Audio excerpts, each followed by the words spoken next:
Executive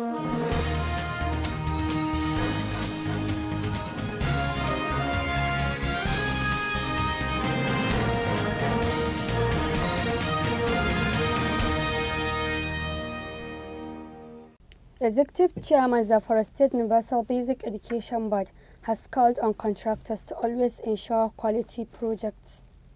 Sokoto State Government construct 50 administration and classrooms blocks in 50 schools across the state.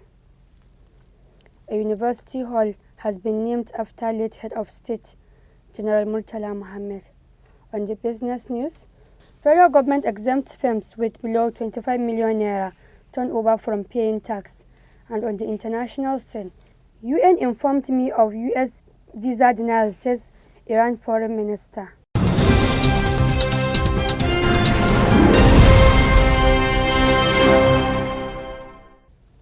Welcome to Standard Voice Television News. I'm Samira Ibrahim. Now in the news in full. The Executive Chairman Zamfara State Universal Basic Education Board, Alhaji Abubakar Aliyu Dan Madami Maradon, has called on contractors handling various projects on construction and renovations at primary and junior secondary schools to ensure quality of the projects. Alhaji Abubakar Aliyu Dan Madami Maradon, who was speaking during a meeting with stakeholders on education, said the call became imperative considering the huge amount allocated to such projects. The executive chairman also promises to pay any contractor that completed his job on time, as money is already available for any project that is completed. The executive chairman also uses the meeting to ensure welfare and remuneration of Zamfara State teachers that take their work seriously. He prayed for the success of the administration of Governor Dr. Bello Muhammad Matawallan Maradon. The Sokoto State Government is currently constructing 50 administrative blocks and another 50 blocks of 6 classroom story buildings in 50 schools across the state. Governor Aminu Waziri Tambol, who paid an unscheduled inspection visit to one of the project sites at JSS Marunona in Wurnu local government, expressed satisfaction with the quality of the project being executed under the Ministry for Local Government. Conducting the governor around the projects being constructed in the school, the Director of Planning, Ministry for Local Government, Sani Ahmed, said the project is at finishing touches.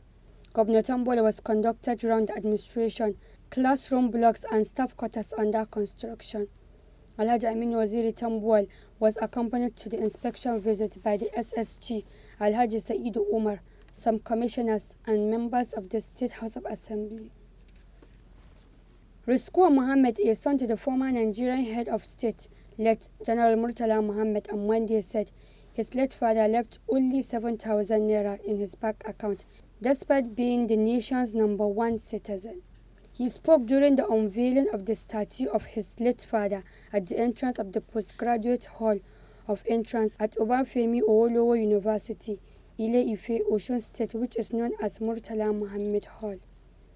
Mohammed Rizwan noted that his father fearlessly fought corruption during his tenure in office as the head of state and lauded President Muhammadu Buhari for doing the same. Mohammed said his father, who died 43 years ago, served Nigeria with integrity during his 22 days in office. He said he was excited for the honor by postgraduate student of Obafemi Awolowo University. The son of the late head of state, however, urged Nigerians to support the crusade against corruption by President Muhammadu Buhari-led administration. In his remarks, the Vice Chancellor of the Obafemi Awolowo University, Professor Aitope Ogunbodede, commended the family of the late icon for maintaining the legacies of their father. He said the late head of state was a leader to celebrate because he did not acquire wealth when he was alive. The program coordinator of the Murtala Mohammed Foundation, Mr. Solomon Okonko, expressed gratitude to the OAU postgraduate students for remembering the former head of state. Governor Babagana Zulum of Borno State has accused soldiers of extorting 500 to 1,000 naira from travelers. The allegation was made on Monday, January 6th, when he visited the Maiduguri-Damaturu highway.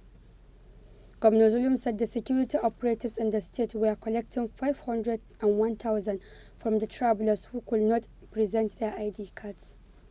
The governor made the accusation when he visited the Maiduguri-Damaturu highway, where thousands of travelers were stranded because security officials manning the highway locked it down. Upon reaching the Maiduguri entrance checkpoint, located near the Borno State University, the governor met hundreds of vehicles queued up on both sides of the lanes. The governor said he has received several reports about the alleged extortion at the Maiduguri checkpoint. Governor Zulum then asked his aides to call the theater commander of the war against Boko Haram, General Olusegun Adeniyi.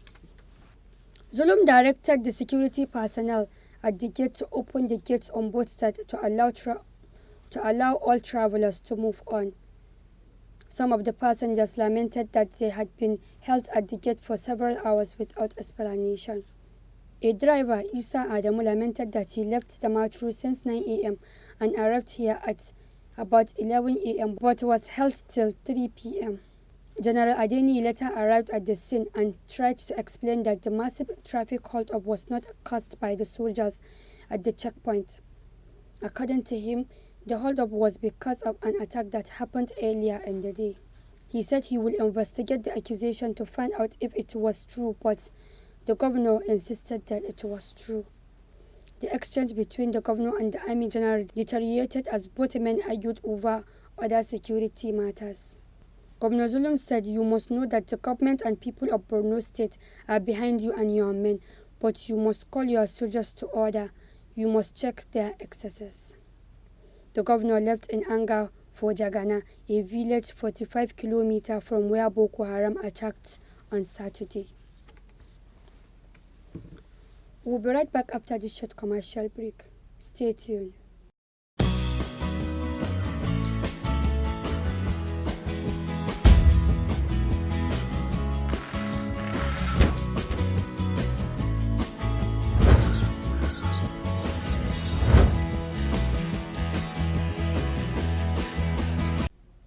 Welcome back.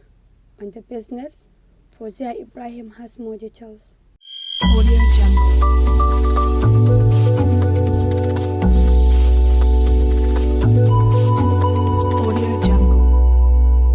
Welcome to Business News.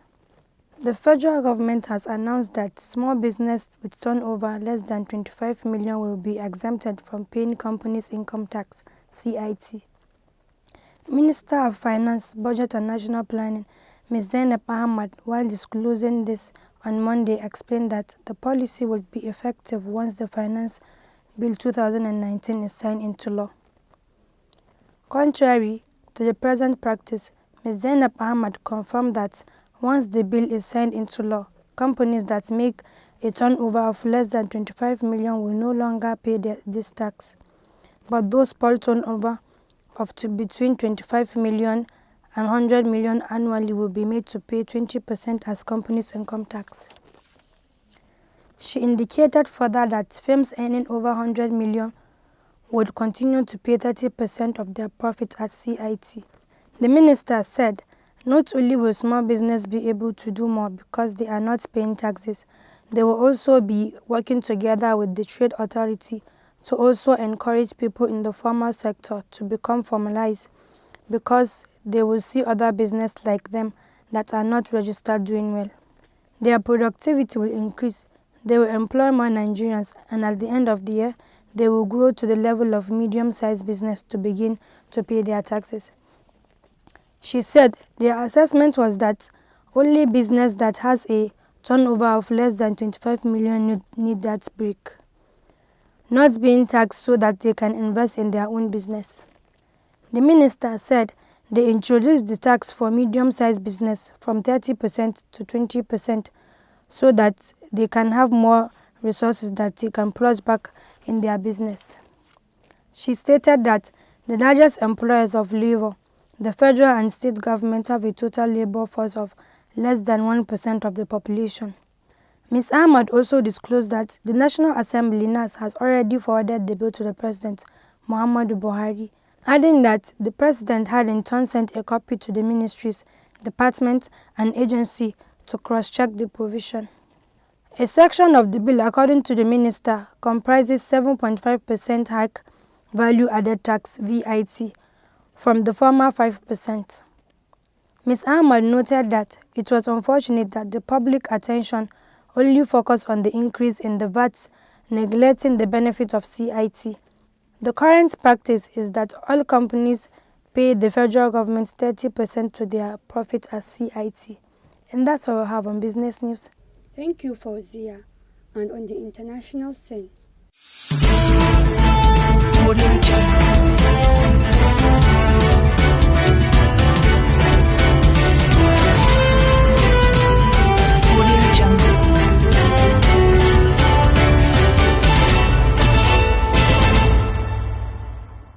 Iran's foreign minister said Tuesday has been informed by UN Chief Antonio Guterres that Washington has denied him a visa for a trip to UN headquarters in New York.